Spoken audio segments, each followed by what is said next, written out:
আজিমপুর কবরস্থান। যে কেউ এই অবস্থান দেখলে গা শিহরণের মতো। মানুষ কীভাবে আসে আর যায়, আসার সিরিয়াল আছে কিন্তু যাওয়ার সিরিয়াল নেই।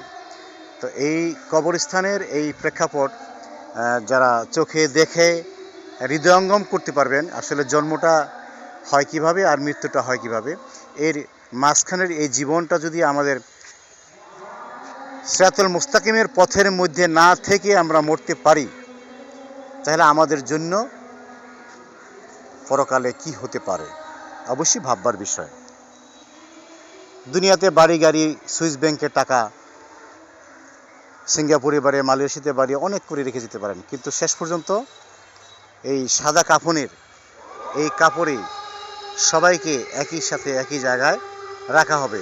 মাত্র এই সময়টার ব্যবধানটা হতে পারে 60 থেকে 70 বছর জীবনের।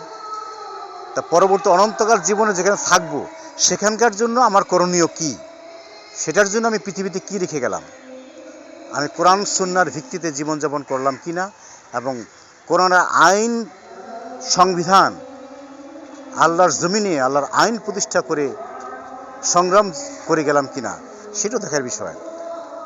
আমি যত তন্ত্রমন্ত্র, যে মানব রচিত যত বিধান, সেটা দিয়েই যদি আমার পুরো জীবন চালাইলাম, আর জন্ম হইল মুসলমান, কবর দিল মুসলমান হিসাবে মিল্লাতে রাসূল, আর বাকি জীবনটা চালালাম মানব রচিত আইন দিয়ে, এই জীবন ব্যবস্থা সম্পূর্ণ ভুল।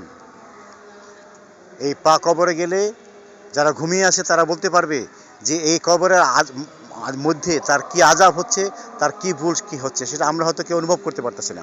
কিন্তু মূলত বুঝতে হবে যে কোরআন এবং সুন্নাহ ভিত্তিক জীবন ব্যবস্থার বাইরে যারা জীবন ব্যবস্থা করবেন তাদের পরকালের নাজাত খুব কঠিন হয়ে দাঁড়াবে।